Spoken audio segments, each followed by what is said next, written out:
चीन कभी डोकलाम में, कभी गैलवान में, कभी पैंगोंग तो कभी तवांग में आता है, यानी कभी पूर्वी लद्दाख की तरफ, कभी अरुणाचल प्रदेश और सिक्किम की तरफ। चीन की चालबाजी है क्या? नमस्ते, मैं राशिद।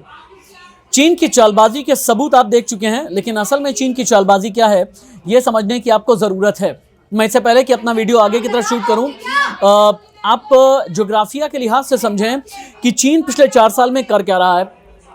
2-3 चीज़ें हैं। पहला तो ये कि चीन जो है ट्राई जंक्शन का इस्तेमाल करता है। ट्राई जंक्शन का मतलब ये है कि जहां पर 3 देशों के बॉर्डर एक साथ में मिलते हैं, डोकलाम, भारत, भूटान और चाइना का बॉर्डर मिलता है, डोकलाम ट्राई जंक्शन है। ट्राई जंक्शन का इस्तेमाल करके डोकलाम में घुसपैठ करने की कोशिश। तवांग भारत, म्यांमार और चीन के बॉर्डर पर है, अरुणाचल प्रदेश सिक्किम में है, नॉर्थ ईस्ट में है, और इस ट्राई जंक्शन पर घुसने की कोशिश। यानी अगर ट्राई जंक्शन का इस्तेमाल चीन कर रहा है तो इसका मतलब यह है कि सोची समझी रणनीति है। अब अगली बात आप समझें, जो लाइन ऑफ एक्चुअल कंट्रोल है ना भारत और चीन के बीच में, एलएसी जिसे बोलते हैं, ये एलएसी 3 जगह से होकर के गुजरती है। इसे 3 सेक्टर कहते हैं। एक वेस्टर्न सेक्टर है, एक मिडिल सेक्टर है और एक ईस्टर्न सेक्टर है। वेस्टर्न सेक्टर यानी जो पूर्वी लद्दाख की तरफ है। पूर्वी लद्दाख आपको याद होगा, गैलवान जहाँ है, पैंगोंग जहाँ है, दौलत बेगोल्डी, डिप्सांग, तिनवेंदियान, डीएसडीबी रोड, यानी पूर्वी लद्दाख वाला पूरा एरिया, जहाँ पर 2 साल पहले माफ़ कीजिएगा, चीन चला आया था। और 2 साल पहले वहाँ पर कई हमारे फौजियों की शहादत हुई थी। उसके बाद फिर चीनी सैनिकों को भी हमने मार गिराया था गैलवान में। ये सारा इलाका जो है पूर्वी लद्दाख की तरफ आता है। हमने पूर्वी लद्दाख की तरफ अपने ट्राई सर्विसेज के जरिए, यानी आर्मी, नेवी, एयरफोर्स के जरिए चीन को पटखनी दी, तो चीन फिर चला है अरुणाचल और सिक्किम की तरफ। अरुणाचल सिक्किम यानी ईस्टर्न सेक्टर वाला पूरा जोन है, जहां पर डोकलाम है, जहां पर तवांग है और जहां पर भारत चाइना का बॉर्डर है, जो एक तरफ भूटान से भी लगता है, एक तरफ म्यांमार यानी बर्मा के साथ में भी लगता है।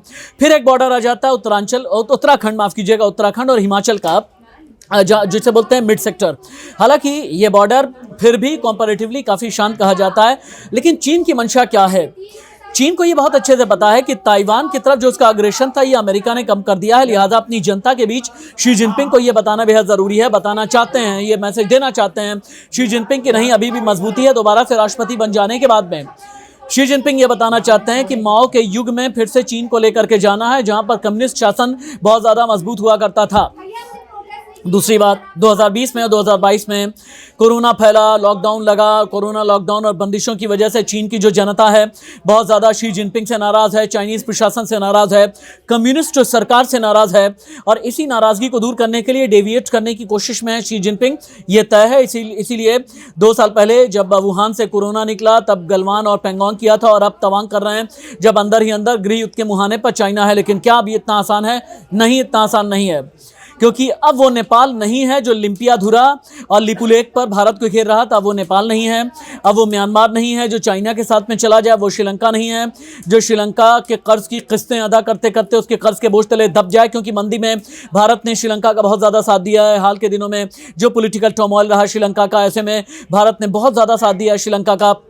हाँ, इतना ज़रूर है कि पाकिस्तान पर भरोसा नहीं किया जा सकता, लेकिन भारत की जो स्ट्रेटजी है ये अपने जियो पॉलिटिकल सिनारियों में नेपाल को साथ में लेना, म्यांमार, भूटान, श्रीलंका, इन सभी पड़ोसी देशों को साथ में लिया है, और समंदर में भी चाइना को घेरे हुए है भारत। और यही एक वजह है कि चाइना पूरी तरह से छटपटा रहा है, चूँकि तवांग में एक बहुत बड़ा बौद्ध मठ है जो पूरी दुनिया का नंबर 2 का बौद्ध मठ कहा जाता है, और यहाँ पर कहीं ऐसा ना हो कि चाइना के खिलाफ विद्रोह का केंद्र बन जाए।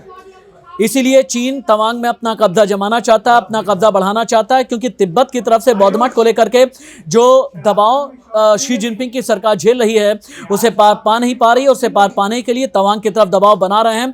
लेकिन भारत ने आसान नहीं किया है, क्योंकि भारत ने, इंडियन एयरफोर्स ने अपना युद्धाभ्यास शुरू कर दिया है। युद्धाभ्यास जिसमें Rafale, MiG, Mirage, Sukhoi 30 MKI यानी रशियन मेड, फ्रेंच मेड, ये वो जेट फाइटर हैं, और आत्मनिर्भर भारत की नई तस्वीर गढ़ने वाला तेजस विमान भी है, जो ये बताता है कि आज 1962 वाला भारत नहीं है, आज 6 दशक पुराना वाला भारत नहीं है।